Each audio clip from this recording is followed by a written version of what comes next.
Hi everyone, this is Olivia, long time no see. This video is different from the vlogs I usually uploaded. I want to name it as aptitude, which is the combination of episode and attitude.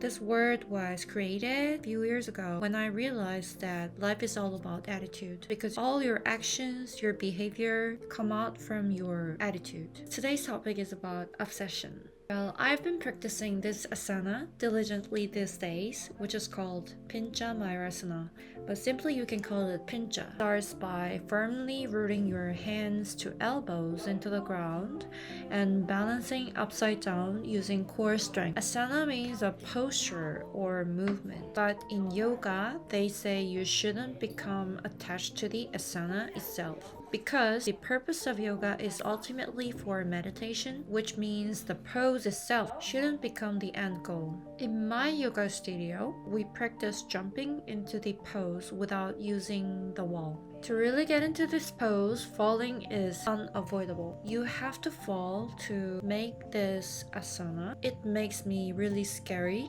but I still do it. I actually felt like this once, but it didn't hurt as much as I thought, so I left in relief thinking that, oh, it's okay to fall. Honestly, before every jump, these thoughts come to my mind. What if I fall and break my neck? I'll just jump to the point where I won't fall. It's only natural to think like this because everybody knows that falling hurts. If we didn't know falling hurts, we would probably leap without fear. And this suddenly reminded me of being a kid. Before we learn to walk, we keep falling because we don't know that falling hurts. Only after countless tumbles do we finally learn to walk on our own. No one teaches us, yet we somehow find the courage to fall. But somewhere along the way, believe it or not, I was very bold in my early 20s. Not just when practicing pincha, but also when I try something new,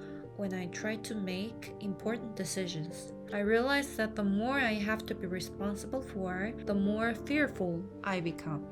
That's why I felt even prouder when I successfully fell into the ground.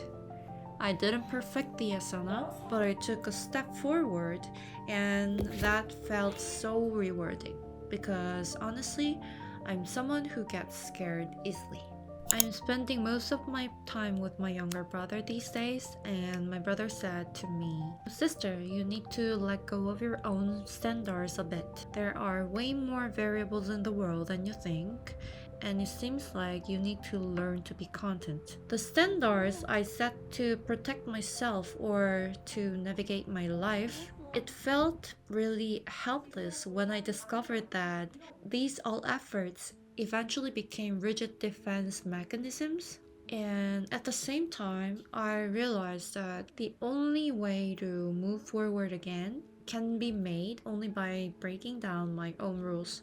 Like, this must be this way, or that must be that way. Even muscles grow by tearing first, so maybe I have to keep breaking like this to grow.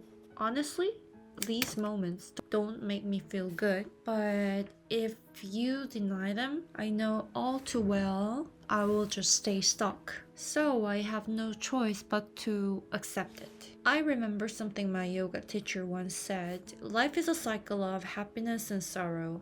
In the end, it's a constant rise and fall. Without learning how to fall gracefully in life, it must be unbearably painful. So, to me, what my brother said sounded like a reminder that I need more gratitude in my life. All the noise and busyness have been drowning out my sense of gratitude.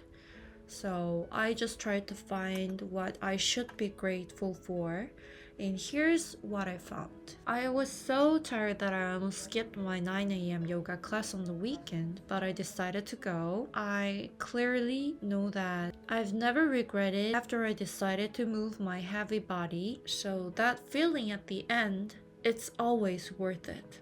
And the second one is, even though I worked out till 11 p.m. on Monday, I made my time to go to yoga twice and the gym for 3 times. I'm so grateful to myself for making exercise into a habit. I was worried that I would stop again, but this week I read one English article each day before on my way to work. Starting small, my reading speed is picking up again. Someday, maybe I can speak fluently. Please cheer for me. And the last one is I met up with my friends of 15 years again after a long time. Even though our lives are busier and some got married and meetings are fewer, I'm grateful that we still keep in touch. I'm thankful to have people who've stayed in my life for so long. So it all started with pincha. Through my obsession with pincha, I started to reflect on the standards I clung to in my life. Realized that the thoughts I had built to protect myself could actually limit my growth. So I began to look for things to be grateful for each day, and as I gradually expanded those mental walls with more developed ways of thinking, I came to understand that I could live with a happier heart. This is why yoga really is the best. Please look forward to the next story. Next week, it's a diet vlog for a blind date. Have a great week. Bye bye.